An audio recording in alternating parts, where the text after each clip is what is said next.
Do you like fantasy football and sports betting? Come join us here at the Parlay Fantasy Football Podcast, where hosts Matt, Shane, and Jason talk about fantasy players, lineups, and sports betting to help you compete and win championships. And of course, some extra cash. Let's jump right into the show.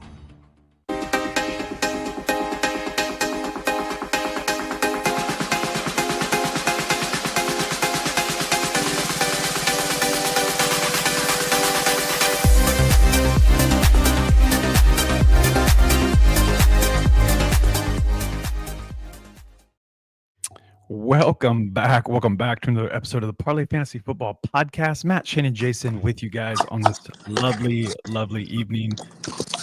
Jason, as always, being loud with his phone. How are you guys doing tonight? I am doing fantastic, sir. It is great to be back in my humble abode here, and excited to see your guys' beautiful faces. Jason's doing his best impersonation of both a terrible DJ and Baker Mayfield. So you don't like the headband look? Headband J? Headband J. I have so many comments, but none are appropriate for the air. Let me just say LaMelo Ball. Ooh. Snap. Jay, how are you doing? How are you doing tonight? Hey, doing well. It's nice whenever both of our teams win and Shane's team finally loses. I was wondering. Finally. I was like, Listen. I think it was a good loss for them, and Shane has expressed his feelings to me about them already. So, hey, it's just nice to have 1 week on them. You know, it's one of those things where I was giving you the opportunity to say something, Jason, with you and Shane's little back and forth matchup here. I think it was only fitting. It was only fitting that you said something, Jay. Right. You knew it was going to come from me. Any rebuttal, Shane, before we jump in? The Chiefs ran the most based offense that they've run the entire year. That, I will say, that was one of those games where it was so exciting. The whole game. Like, I was just into it the entire game. It was really fun to watch. And it didn't disappoint. The last few minutes of the game, it was very, very fun, like it normally is between those two teams. Yep. So, Andy Reid didn't give anything away. That's the key. Yes. So welcome back to the show, guys. We're glad to be back. Glad to have Shane back on our podcast here. I'm unfortunately dealing with a sick wife and 2 kids one is standing right over here, even though I told him not to bother me during the podcast. She's standing right over there asking me to sign something. I'll sign it later. Anyway, go ahead, check us out, man. fantasy6pack.net. Become an all-access member. Use promo code Parlay FF to get incredible things with this membership. Not only do you get the access to the website and everything fantasy football, you get access to the Discord channel, and that's where we are. If you guys want more bets than what we normally give out on this specific episode, you can find all our bets over there. So get your all-access membership, guys. We are doing extremely well betting this year, both in NFL and in college. So it's just been a really, really good year. Go over to the YouTube channel if you want to see all the video side of the podcast. Fantasy Six Pack is that channel. Click that subscribe button, guys. It takes 2 seconds. Like we always say every time, give it a little clickety clack, right? It helps us out, helps the show out. And then on the audio side, Apple Podcasts, Spotify, look up the Parlay Fantasy Football Podcast, become a subscriber over there, continue to share. The show's getting bigger, and we can't thank you guys enough for all the support that you've already given us. If you guys want to find us on X, you can find Shane at Shane Parlay FF. You can find Jason at Jason Parlay FF, and you can find myself at Matt_Parlay FF. And remember, tonight is the betting segment. It's our betting episode tonight. That's what we stream live every week. We love doing this episode, and so far we are killing it this year. Anything for you guys to add to any of this? No, not at all. My child just woke up myself, Matt. So it's dad life. Jason, what you know about that? Dad life. Nothing. So I think what we'll do normally, guys, is I always do my college plays for you guys. Then Jason will go into the NFL and recap, and then we'll give you guys our NFL plays, and we'll go from there. So that being said, guys, on college, last week I had a little bit of down week for the podcast in general. The 3 bets that I give you guys free, I went 1 and 2 on those bets last week. College was weird, man. Like I had some good plays and some plays that just kind of made my eyes just jump out of my head. Kansas State failed Shane and I. Not good, but hopefully we can get back on track. Last week overall, if you were an all access member, I did end up going 7-5 last week. So we made money last week. Hope to do a little bit better than that this upcoming week. But overall, my record overall in college, I believe, let me pull that up. It stands at 80-55. So we're still rolling. We're still rolling in the record for college plays. So I'm pretty ecstatic about that. This could be my best year yet. So You said that last year. yeah, last year was my best year, but this year I've actually played a lot more plays. I've given a lot more plays out for public. I've played a lot more this year, and I like where I stand so far, and I'm hoping to continue that fire for the rest of the season. So my first play, which is my lock of the week this week, is Ole Miss. -10. I think you can get it at -10.5. Some places I'm still okay with that number. It opened up at -6.5, and I took it at -6.5, but for the sake of the podcast too, I took it at -10 again. I think it's still a great play. I feel like this is one of the best spots of the entire season in college football this year. Ole Miss enters a very important week in their season after having a much-needed rest bye week last week after they hosted Georgia and won that game. And if you remember, I was on the Georgia. Didn't work out for me. So this week, I'm going to take Ole Miss. The Rebels should be rested enough to take a trip to the swamp with a battle against the Florida Gators. The Gators are in a spot where this is probably the toughest stretch of schedule you will ever see in the NCAA. Coming off games against Georgia, Texas, LSU, and still having to go play in Tallahassee next week after this week against Florida State. Now, we know Florida State's down bad, but this 5-game stretch for Florida is so incredibly outrageous hard. Like it's got to be one of the toughest stretches in college football history for a team. The Gators are beat down. They're battered. They're tired. And after this stretch, I just don't know that they're going to be able to hang with Jackson Dart and the Ole Miss running Rebels. And, Jackson, bye week, he partied, guys. He was out there partying last week. So, he's going to play good, right, Jay? Darts on Gang, darts. gang. Darts on darts. So give me Ole Miss -10. I like it at 10.5. Just keep your eye on that number because I do think this could creep up to no, I think it'll probably stay at 10.5. It might go a little bit higher, but I think it's probably close to pretty much staying at 10.5. But I like it at 10.5 as well. Next game, guys. Shane, I didn't think I'd ever do this. I really didn't think I'd ever do this. But I'm taking the Kansas Jayhawks +3 hosting the Colorado Buffaloes. And Shane knows me. Shane knows my love for K-State. I know Shane's love for K-State. Who would have ever thought that I would be on the Jayhawks, right? Probably not many people. But listen, the Big 12 has had some serious shakeups in the last couple weeks with Iowa State, our Wildcats, BYU, and now here with Colorado. Who thought Colorado would be in the spot they would be in? Who thought Iowa State would lose 2 straight? Who thought BYU would lose to KU last week? It's almost kind of turning into the situation where KU is kind of looking like they're coming back to form from the preseason rankings that all the analysts had them, because KU was one of the 3 favorites to win the Big 12, and they come out and laid some massive eggs. But it kind of looks like these last couple of weeks they've been getting back on track. They've had 2 games with offensive explosions, scoring 40-plus points the last 2 games. We've seen some weaknesses on Colorado's defense. There's no doubt about it. They've gotten better as the year has progressed, but you can still see holes in that defense.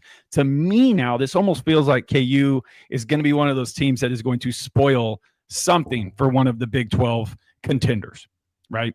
They spoiled it with last week with BYU. BYU's in a tough spot now because Colorado, it's crazy right now. So I like the Jayhawks +3. I look for their offense to continue scoring, especially since they are hosting Colorado. Now, I know it's not in Lawrence, but it is still a home game for the Jayhawks. There's going to be a lot of fans there.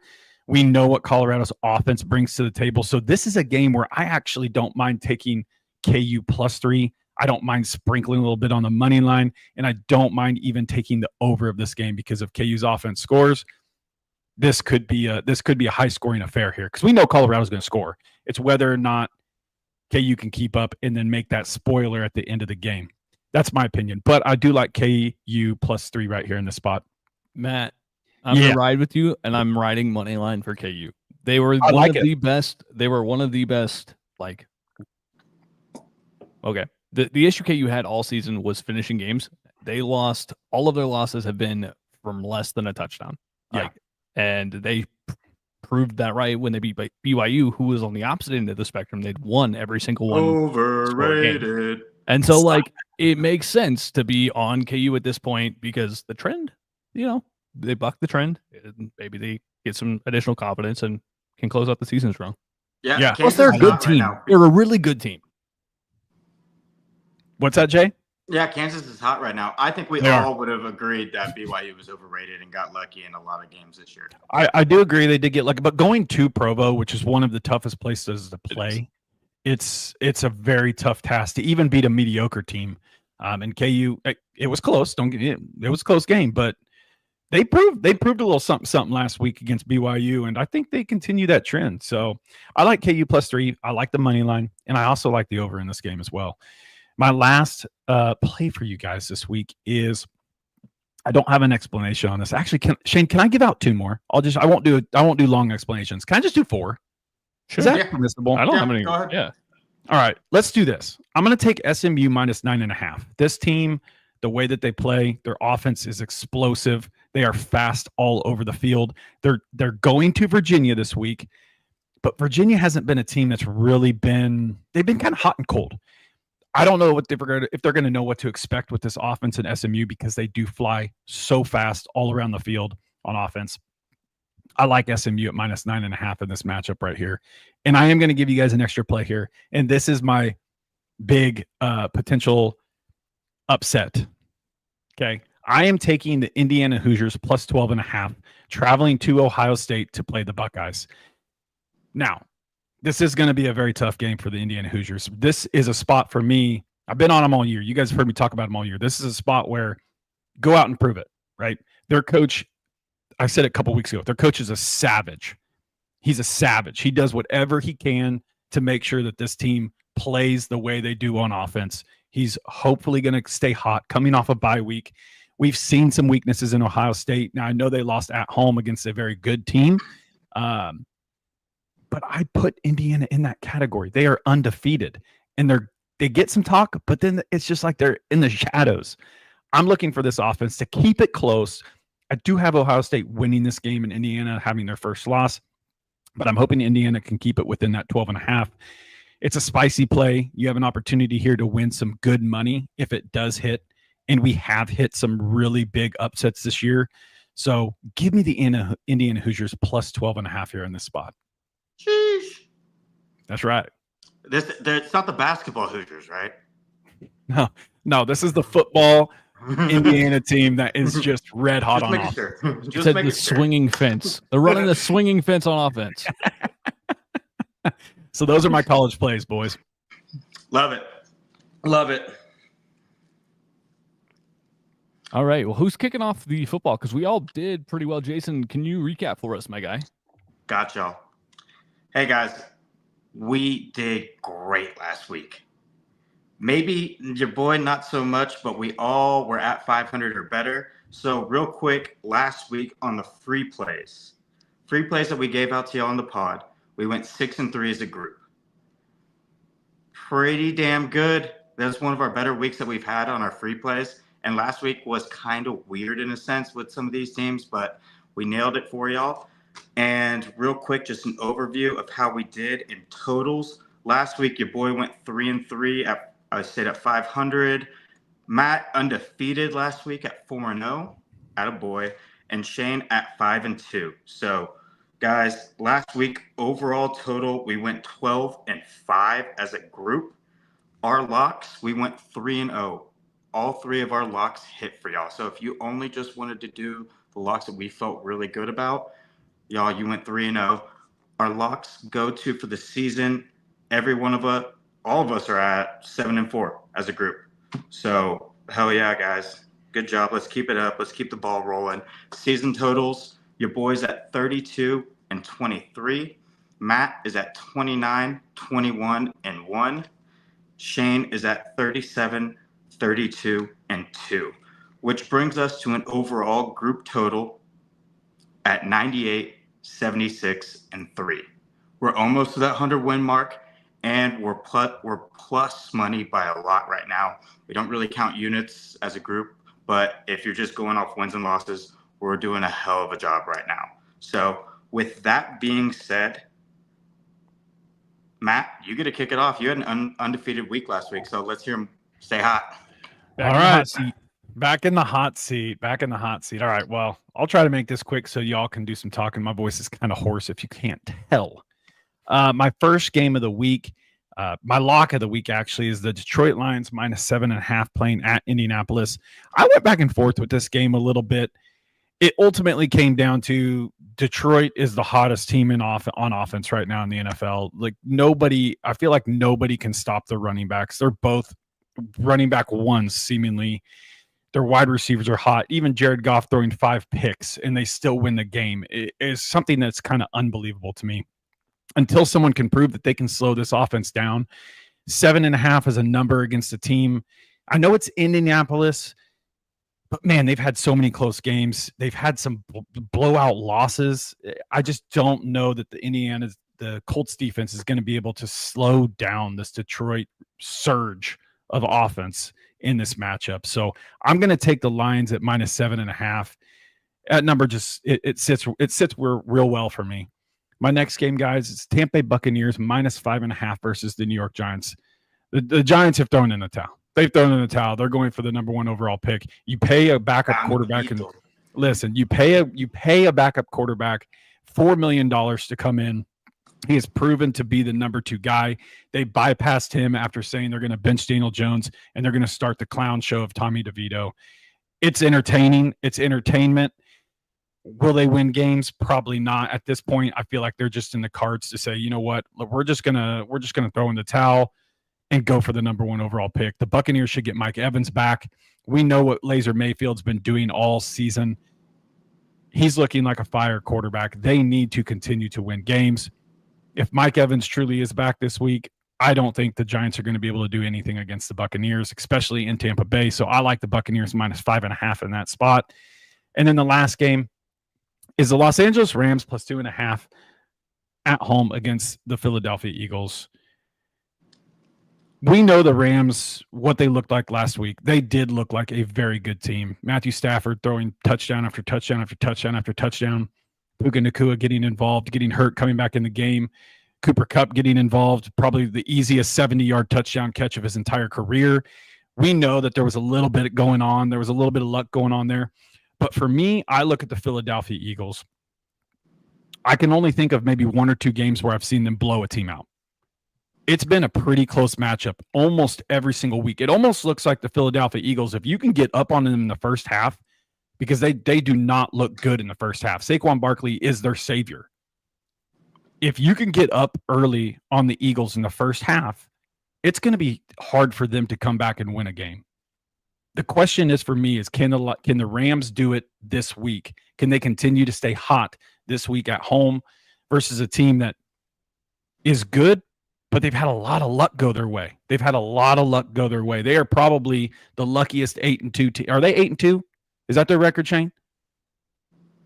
I think they are 8-2. I think they are 8-2. To me, it feels like they are not necessarily a lucky 8-2 because they are a good team, but it kind of feels like they're a lucky 8-2. It feels like they should have lost like four games so far this year, in my opinion. They've gotten some things that have gone their way this year, and they're a good team. But if the Rams can stay hot and play the way they did last week, I think they can beat the Eagles. I really think they can beat the Eagles. So I'm going to go ahead and roll the dice here with the Rams +2.5. I like the Rams pick just because I think Stafford's better than Jalen Hurts, but I think the Eagles have the best roster in the NFL. Yeah, I agree. I can get behind that. I will say, Matt, you said they haven't blown anybody out.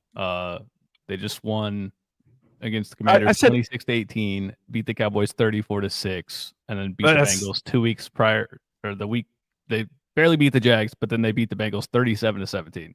Yeah, the Bengals are trash. The Dallas Cowboys are absolute dumpster fire. I will say you are right about them being lucky, though. They are graded as the 6th luckiest team in football. Well, yeah, tied for 5th. Listen, they're a good team. It just feels like they have not been that dominant team that we have seen them in the past. Like they're struggling to win games. Yeah, they're struggling to win games right now. Yeah. So that's why I'm taking the Rams. If they continue to play the way they do, stay hot, they could beat this Eagles team. They really could. Mm-hmm. Shane, go ahead. All righty, give me 1 sec here. Let me pull up my sheet. The champ is in the seat, baby. So y'all better listen because I'm going head-to-head with Matt, and we'll just start off firing with that one. Listen, don't overthink the recent resurgence for this LA Rams team. It's definitely not as complete as their most recent showing. Philly is a very good team with a very good defense. It will not look like what you saw last week with the Rams.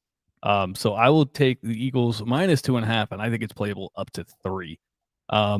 My other plays, the ones that are not head-to-head with Matt, I have my lock of the week, which is, by the way, the Eagles. And then I'm going to go ahead and pick an underdog on the road. And it's because the team that they're playing is on fraud watch. I am calling out the Miami Dolphins and their most recent game because, honestly, I'm not buying it. Miami's not back. It looks like they are so dysfunctional. Tyreek Hill is struggling to cross 60 yards. Jalen Waddle doesn't exist. And I just don't understand how we can back a Miami Dolphins team at 7 points against the Patriots team that truly wants to fight for its rookie quarterback. And the Patriots are scrappy. They're good on defense when they want to be. And I think that in this spot, a divisional matchup, they'll want to be. And I would like them to play spoiler at home. So, or I guess on the road here for Miami. So, yeah, Patriots +7 at Miami Dolphins. And then I am going to give you guys my teaser of the week, and this is a total cheese teaser. So let me just go ahead and say Lions -0.5 at the Indianapolis Colts, Texans -2 at the Titans. It's not a sexy teaser. I get it, but it's a Wong teaser, teasing through key numbers. The Texans landing on 2 is still a key number, I know, but Lions, the Colts, I'm not buying. Anthony Richardson's resurgence, and the Lions are just a unit you do not want to step in front of. And the Texans traveling on the road to Tennessee. Like, the Titans can put up points, but I don't think that their offense can do so against this Texans unit, especially if Will Anderson comes back. And even if he doesn't, I feel confident that this Texans unit, especially on the defensive side, will keep the Titans from the end zone. And I think the Texans can do enough to cover the 2. So it's a cheesy one, but that is my plays for the week. Eagles -2, Patriots +7, and the 6-point teaser, Lions and Texans. Dig it. I love the head-to-heads. I don't know what our record is. I know our records and our head-to-heads in our spreadsheets, but it gets interesting. I like this one with the number. I am 3-3, by the way. Jason is 3-2, and Matt is 2-2. Okay, so we're about even. Even. Decent numbers there. Decent numbers. All right, guys. I'm just gonna go with my lock to lead it off. I'm gonna lead it off with the Commanders going up against the dumpster fire team of the Dallas Cowboys. I like this. The number's kind of big. I know we all don't like going for the double-digit spread numbers in this point, but with the Commanders on a long week and the Cowboys on a short week, I'm kind of banking this on maybe a Trey Lance sighting for a starting quarterback route. We'll see what happens there. Cowboys did get a little dinged up on Monday night, so I like the Commanders to stay hot, especially in division against that dumpster fire of a team of the Cowboys. Next game, I'm going to go play a trend right here and tell me if y'all are about this. I like the Niners at +2.5. I know Purdy is questionable on the injury list, but we saw what happened when a team blocks a game-winning field goal attempt. What happens the next week? They lose. I like the Niners to cover that 2.5 and pull off the upset here. I guess upset against the Green Bay Packers in Green Bay. I think the Niners have the better roster. Joey Bosa is going to be out of this game. Probably he's going to be questionable. I know he came out with a hip pointer injury. So we'll see what the Niners secondary can do. But the Niners are getting Kittle back this week. And I feel like they can attack him on the ground. Give me the Niners at +2.5 with the field goal thing right there. Lastly, this is a pick'em game. I'm going with the Cardinals off a bye week against the Seahawks, who just had an emotional win versus the 49ers. Hey, we love teams coming off a bye, and this just sets up perfectly against a team that's coming off an emotional win. That was a close game. I think the Seahawks are going to not be prepared, going to go into this game not prepared, and I think the Cardinals can go in, take some shots early. And the Cardinals have one of the better rosters in the NFC and got slept on by Vegas early in the year. I think they've already hit their win total, if I'm not mistaken, from what they were set at 5.5 or 6.5, or whatever it was. The Cardinals are the real deal this year. Kyler Murray's hot, and I'd like for them to stay hot. And if you're giving me a pick 'em, I don't care if the 12th man is there. Give me the Cardinals and Kyler Murray to stay hot this season. Love it. I actually like those picks. I like all our picks, minus Shane and I's head-to-head. It makes it interesting. It makes it interesting, folks. It makes it interesting, right? That's how you tune in. That's why you tune in. Hey, did you guys happen to hear the Mike McCarthy interview after the Dallas game? What do you say? He straight up said on national television, "Yeah, it's my fault. I should have put Trey in."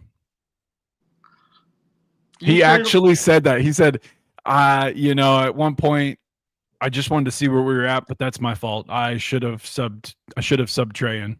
He said that about the fourth quarter. Damn. Yeah. Damn. You traded a 4th-round pick for the guy. A 4th-round pick in the NFL nowadays gets you a stud receiver. Yeah. Cooper Rush threw the ball 55 times, I think.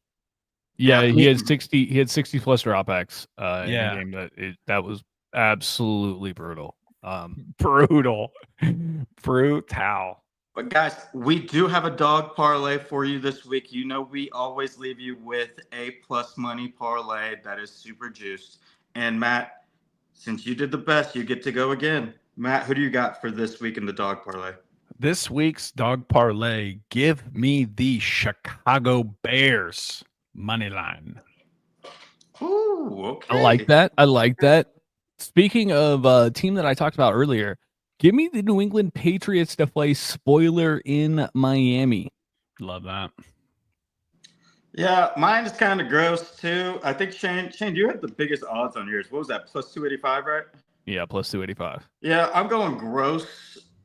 Not the grossest, but gross. Give me the Las Vegas Raiders to beat the hot Denver Broncos. We all know about teams that stay hot. They get bet a lot, and I think this could be a week to where there's regression in the Denver Broncos. So I'm going to give the Las Vegas Raiders a chance at home. Gardner Minshew, Brock Bowers looked really, really, really good last week, looking like the guy that we all thought he was going to be, potential top tight end of the league. And Shane, what were those odds that you had? Plus 2,977. So 10 to win, 297. Damn. Yeah, that's going to win you some money. To be honest, guys, Shane's pick of the Patriots, I think probably out of all of ours is my favorite pick of the week so far. And the Patriots love have that. the Dolphins number. The Patriots usually have the Dolphins number. They love are that. ahead in the series over the last 10 years. I love But that. to be fair, they also had Bill Belichick. So like this is yeah. But it's a divisional matchup. Yeah. I just like your explanation of the game. I think if I were to go and bet, some decent money on any one of our picks, that would probably be the one that I'd probably throw the most on. I like that. I honestly think Miami's a fraud. Like I'll stand by this. I'll either live or die by this week, but I think they're fraudulent team. Sorry. Yeah, I like that. Okay, well, I guess that's going to wrap things up for us here for the Parlay Fantasy Football Podcast. Remember, guys, this is the Parlay Fade episode where we give you guys bets. Just like I said at the beginning of the show, man, go and check out Fantasy Six Pack. Become an all-access member. You'll have access to all of our bets, not just the 3 that we gave you for NFL and college. You're going to have access to all of our bets that we put in for the week. I know Shane and Jason go crazy with NFL plays. I put a lot of college plays in. So make sure you go over that. Get your all-access membership. Go over to the YouTube channel. Hit that like and subscribe button, guys. It's super simple. It helps the show out. It notifies you anytime that we go live or put a podcast out there. And then go check out our socials on all the X accounts, guys. Go And back Blue and Sky. listen. In Blue Sky, yeah. More to come with that. And I'm not going to give out any like super details. It's just kind of something that we're working with right now. It's just a little bit in the works, but we do potentially have something special going on for you guys. Just an additional add-on that we can potentially offer you guys. So do that. Subscribe. Go over to Apple Podcasts, Spotify. Click that subscribe button over there. Leave us a 5-star review if you just like listening to the audio version of things, because we're just going to keep doing our thing, and you guys keep doing that yours. So with that being said, Shane and Jason, y'all know what to do. As the Tampa Bay Buccaneers said today, let's bake. Oh, shake and bake 'em. Hey, week 12, NFL season's flying, y'all. It is flying. We hope that you guys continue to support, be smart, be responsible with your betting. And until next episode, we love you all to the moon and back. Peace out.